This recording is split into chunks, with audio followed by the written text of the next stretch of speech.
Hello good morning बच्चों। तो आज हम एक्सरसाइज 11A क्वेश्चन नंबर 10 से शुरू करने जा रहे हैं। Rajendra lent a sum of 3,200 rupees to Suresh at the rate of 6% interest per annum. Suresh paid Rajendra rupees 3,680 to clear the debt. How long did Suresh use Rajendra's money? मतलब यहाँ राजेंद्र ने इतना कर्जा दिया सुरेश को, मतलब ये हमारा प्रिंसिपल हो गया। परसेंटेज के साथ जो है वो है rate.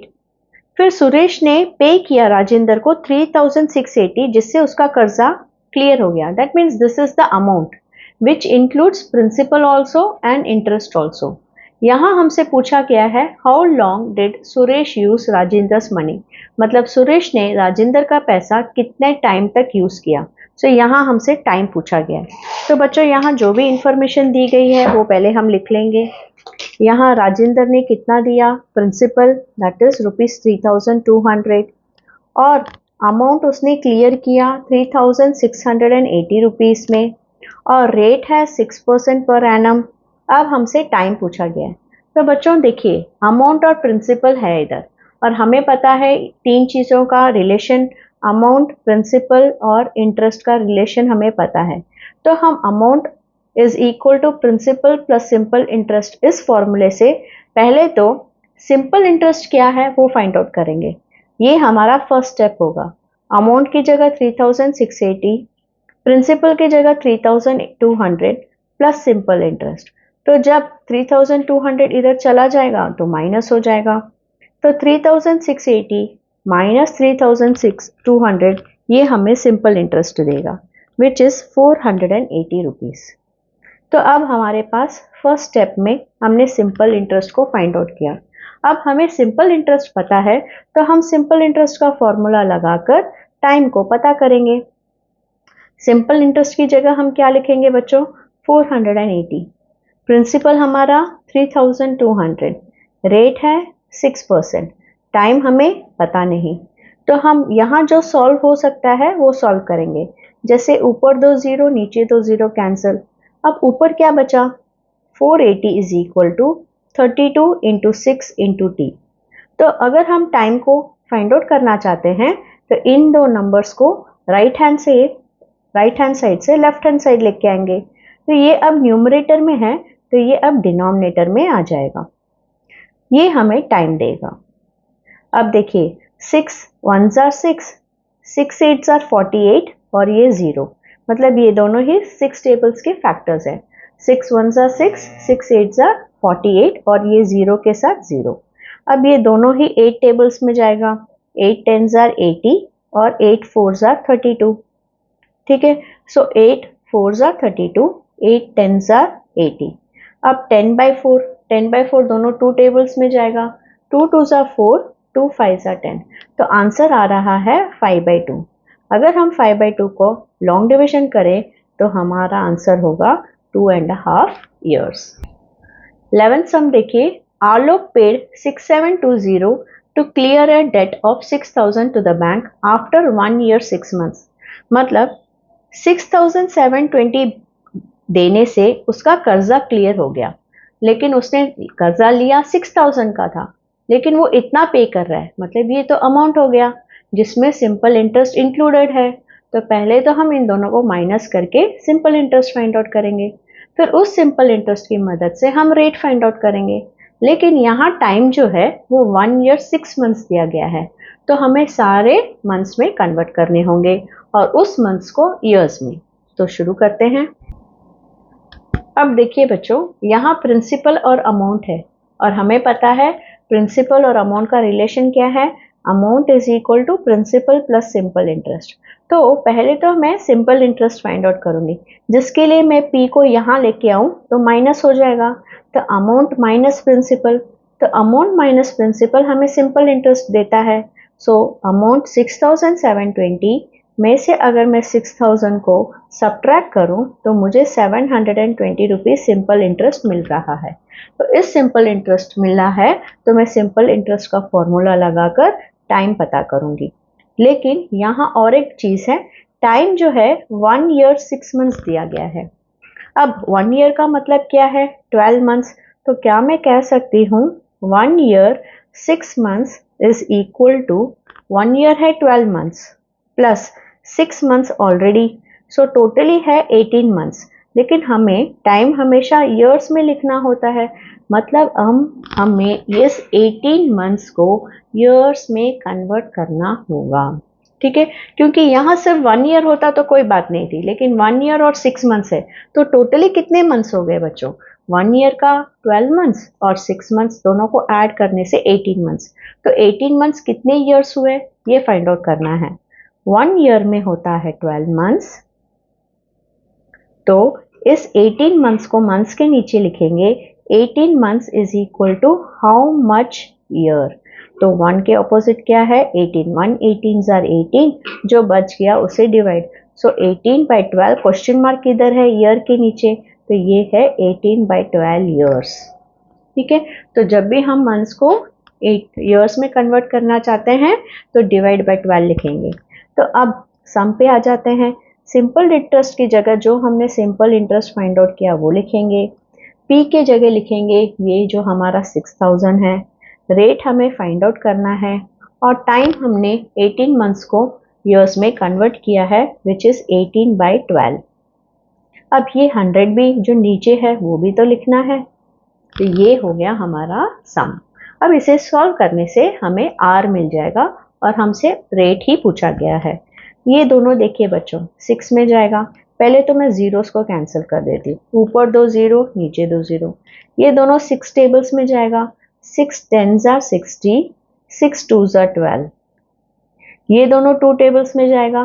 2 1s are 2, 2 9s are 18, तो यहाँ क्या बचा 720 is equal to 10 into R into 9,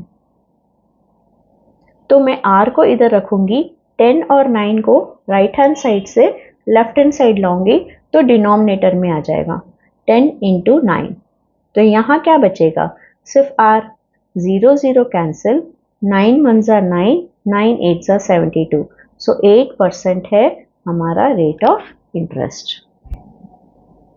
अब इस सम को देखिए बच्चों, a certain amount of money amounts to 4400 in 2 years and 4600 in 3 years.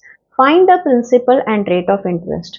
मतलब हमें प्रिंसिपल भी फाइंड आउट करना है और रेट ऑफ इंटरेस्ट भी फाइंड आउट करना है। फिर दिया क्या है, अमाउंट दिया है, मतलब कोई प्रिंसिपल है वो 4400 बन जाता है 2 साल में और 4600 बन जाता है 3 साल में, बस यही हमारे पास इंफॉर्मेशन है। तो यहाँ देखिए इन्होंने हमें हिंट यूज करने को कहा है, 1 year's interest is 4600 minus 4400 is equal to 200, तो ये क्या है हम देखते हैं। अब देखिए बच्चों क्वेश्चन में सिर्फ 2 इंफॉर्मेशन दी गई है कि कोई अमाउंट है, वो अमाउंट क्या है नहीं पता, रेट क्या है वो भी हमें नहीं पता, कोई ये दोनों फाइंड आउट करना है। सिर्फ इतना कहा है कोई अमाउंट है जो प्रिंसिपल लिया है, इस प्रिंसिपल का अमाउंट इतना हो जाता है 2 इयर्स में, और ये प्रिंसिपल लिया तो ये अमाउंट हो जाता है 4600 इन 3 इयर्स। तो बच्चों इससे साफ पता चलता है ये जो अमाउंट इंक्रीज हुआ है ये इंटरेस्ट के वजह से इंक्रीज हुआ है, क्योंकि प्रिंसिपल तो सेम रहेगा और 2 इयर्स और 3 इयर्स के वजह से ये अमाउंट चेंज हो रहा है। मतलब ये जो सिंपल इंटरेस्ट का डिफरेंस है वो क्या है, 4600 माइनस 4400, ये 3 इयर्स का और ये 2 इयर्स का अमाउंट। सो इसे माइनस करने पे 3 और 2 इयर्स का हमें 1 ईयर का सिंपल इंटरेस्ट मिलेगा।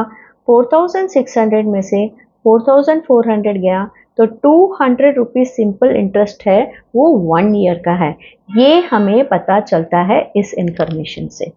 ठीक है, ये जो भी प्रिंसिपल इतना हो गया है, अमाउंट बढ़ गया है, लेकिन 2 साल में इतना बड़ा है 3 साल में इतना बड़ा है, तो ये 3 साल और 2 साल का फर्क कितना हुआ डिफरेंस 1 ईयर, तो इनके डिफरेंस का अमाउंट का डिफरेंस हमें सिंपल इंटरेस्ट देगा। तो इस इंफॉर्मेशन से हम सम को करेंगे, तो ये बहुत इंपॉर्टेंट स्टेप है। So the difference is 200 for 1 year, तो simple interest for 1 year is equal to 200, तो सिंपल इंटरेस्ट फॉर 2 इयर्स कितना होगा बच्चों, एक साल में 200 रुपया इंटरेस्ट है, तो for 2 years it will be 200 into 2, है ना, 400 rupees interest. And simple interest for 3 years क्या होगा, 200 इंटू 3 600। ये हमें यहाँ साइड में लिख लेना है क्योंकि हम 2 ईयर्स और 3 ईयर्स का यूज करने वाले हैं। So simple interest for 1 year is 200, so simple interest for 2 years will be 200 into 2 400। Simple interest for 3 years is 200 into 3 600 rupees. ये हमने यहाँ लिख लिया। ठीक है, अभी हम फॉर्मूला पे चलते हैं। देखिए हमें पता है एक फॉर्मूला है, SI is equal to PRT by 100। ठीक है, पहले तो हमें रेट फाइंड आउट करना है। तो अगर मैं रेट को इधर ही रखूं, बाकी सबको मैं इधर ट्रांसफर करूं, तो SI इंटू ये 100 इधर आ जाएगा, है ना, राइट हैंड साइड से लेफ्ट हैंड साइड की तरफ जा रहा है तो। और ये P इंटू T न्यूमरेटर में है तो यहाँ आएगा तो डिनोमिनेटर में आ जाएगा। तो यहाँ क्या बचेगा, सिर्फ रेट। तो इस फॉर्मूले से हम रेट को फाइंड आउट कर सकते हैं। तो ये है 2 ईयर्स वाला हम लेते हैं। ठीक है, 2 ईयर्स से हम कैलकुलेट करते हैं। Simple interest into 100 by P into T is equal to R। तो 2 ईयर्स के लिए सिंपल इंटरेस्ट हमने क्या कैलकुलेट किया है बच्चों, 400 इंटू 100 बाय P। अब ये बहुत इंपॉर्टेंट है। टाइम देखिए, टाइम तो हम 2 ईयर्स ले रहे हैं, सो इंटू 2, टाइम हो गया 2।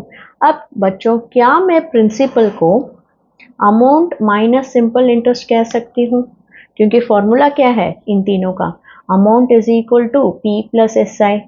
तो अगर मुझे P फाइंड आउट करना है तो मैं प्लस SI को यहाँ लेके आऊँ तो माइनस SI हो जाएगा। सो प्रिंसिपल को हम कैसे फाइंड आउट करते हैं, अमाउंट माइनस सिंपल इंटरेस्ट। क्योंकि हमारे पास इस सम में प्रिंसिपल नहीं है तो मैं प्रिंसिपल के जगह फॉर्मूला लगा रही हूँ amount minus simple interest. Amount क्या है बच्चों, अमाउंट है 2 ईयर्स के लिए 4400 minus simple interest for 2 years है 400। सो मैंने यहाँ प्रिंसिपल के बदले अमाउंट माइनस सिंपल इंटरेस्ट लिखा है क्योंकि this is equal to this, P is equal to A minus SI, A minus SI। ठीक है, सो 400 इंटू 100, 4400 में से 400 गया तो 4000 इंटू 2, ऊपर 2 जीरो नीचे 2 जीरो, ऊपर एक जीरो नीचे एक zero, 4 1s are 4, 4 10s are 40, 2 5s are 10। So answer 5 आ रहा है। और ये हम क्या फाइंड आउट कर रहे हैं, 5 इज रेट ऑफ इंटरेस्ट। सो 5% हमें रेट ऑफ इंटरेस्ट मिल चुका है। ठीक है, अब इस 5% को अगर हम 3 ईयर्स में लगा दें या इसी फॉर्मूले में लगा दें तो हमें प्रिंसिपल मिल जाएगा। ठीक है, तो जैसे SI is equal to PRT by 100 और रेट अभी हमें मिल चुका है 5%। अब P फाइंड आउट करने के लिए P इधर रखूंगी, बाकी ये RT बाय 100 को उधर शिफ्ट करूंगी। सो SI into 100 by R into T numerator में है तो वो डिनोमिनेटर में आ जाएगा। तो यहाँ क्या बचा, P। इस फॉर्मूले से हम प्रिंसिपल को फाइंड आउट करेंगे। ठीक है, अब 3 ईयर्स का चलते हैं क्योंकि 2 ईयर्स का मैंने ले लिया है, अब 3 ईयर्स का लेते हैं। ठीक है, 3 ईयर्स के लिए सिंपल इंटरेस्ट क्या था बच्चों, 600। तो सिंपल इंटरेस्ट 600 इंटू 100 की जगह इंटू 100। अब रेट हमने अभी फाइंड आउट किया है 5 और टाइम है for 3 years. So 5 1s are 520 times, फिर 3 6 में जाएगा, 3 1s are 3, 3 2s are 6 और ये 2 जीरो। सो 200 इंटू 20, 200 इंटू 20 क्या हुआ, 2 2s are 4 और ये 3 जीरो। सो 4000 रुपीज हमारा आंसर है जो कि है प्रिंसिपल। ठीक है बच्चों, तो ये फॉर्म इस सम में सबसे इंपॉर्टेंट था ये स्टेप, सिंपल इंटरेस्ट को फाइंड आउट करना। अगर आपको सिंपल इंटरेस्ट फॉर 1 ईयर मिल गया तो सम में 2 ईयर्स और 3 ईयर्स के लिए सिंपल इंटरेस्ट फाइंड आउट करना है। फिर इस मेथड से आप इजीली फाइंड आउट कर सकते हो। अब अगले क्लास में हम 13th सम करेंगे। तब तक के लिए बाय।